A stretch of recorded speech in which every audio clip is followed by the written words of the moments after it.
Les images qui suivent retracent l'élaboration d'une hypothèse de travail et la mise au point des résultats expérimentaux qui l'accompagnent. Ces résultats, bien que prometteurs, restent cependant préliminaires, incomplets, encore non reproduits. Quand apparaissent les paradoxes, que devient la théorie ?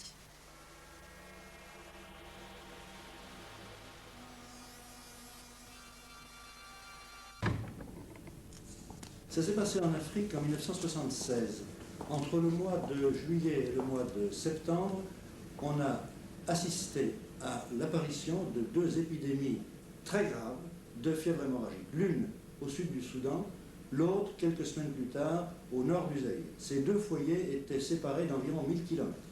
Il a été impossible d'établir une liaison géographique entre ces deux foyers.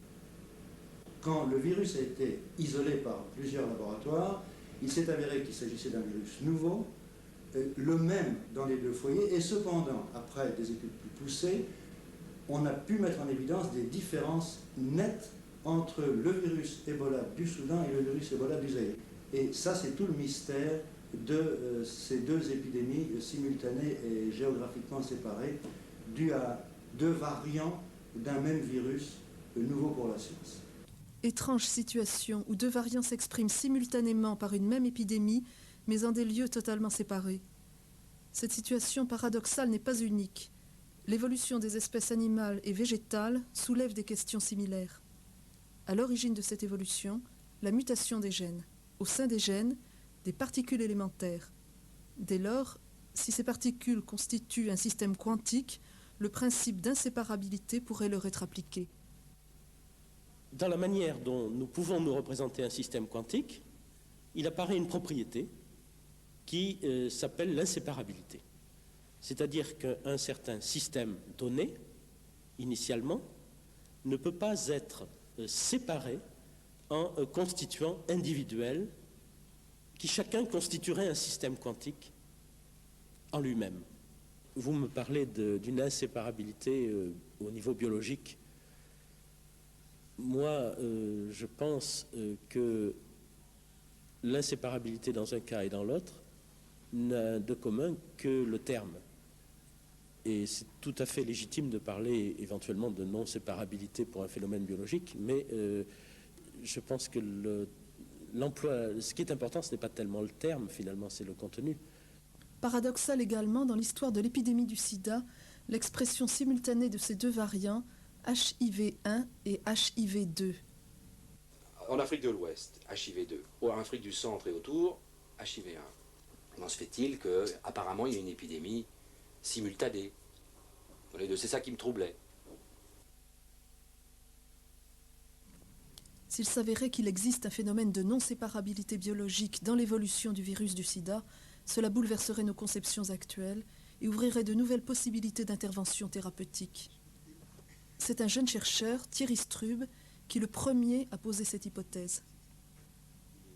En gros, cette hypothèse dirait que des individus issus d'une même souche pourraient s'influencer dans leur évolution malgré leur séparation physique dans l'espace. Du virus du sida et des cellules sanguines vont être mis en contact dans un milieu de culture. Ces virus, bien qu'issus d'une même souche, présentent une certaine diversité dans chaque échantillon.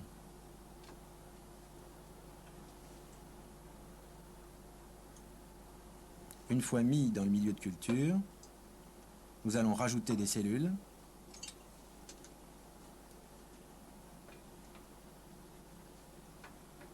et ces cellules ont cela de particulier qu'elles sélectionnent un certain type de variant dans cette diversité. Dans ces conditions, l'évolution spontanée de la population virale va être modifiée par le milieu cellulaire. L'idée fut alors de répéter cette situation d'adaptation sur plusieurs séries de cultures cellulaires infectées par du virus, avec entre chaque série un décalage de 3 jours. On a constaté alors que le temps d'adaptation dans la dernière série était inférieur à celui de la première. Entre ces deux séries, le temps s'est réduit progressivement.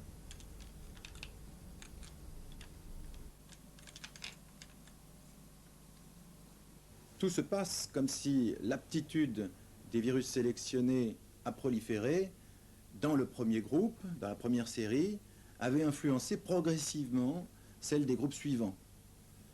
Bien qu'il n'y ait eu aucun contact entre ces groupes et que leur composition initiale était strictement identique. Est-il possible de prendre des risques dans le domaine scientifique? Nous avons là des incertitudes théoriques, nous avons des résultats expérimentaux qui sont préliminaires, mais je crois qu'en dernier ressort, c'est par une expérimentation beaucoup plus poussée que l'on pourra alors dire si oui ou non cette hypothèse est opératoire. Voilà maintenant plus d'1 an que Thierry Strupp cherche les moyens qui permettraient de prolonger cette expérimentation et de vérifier si l'hypothèse est fondée. Que devient la science quand les chercheurs ne peuvent plus tester expérimentalement les théories nouvelles ?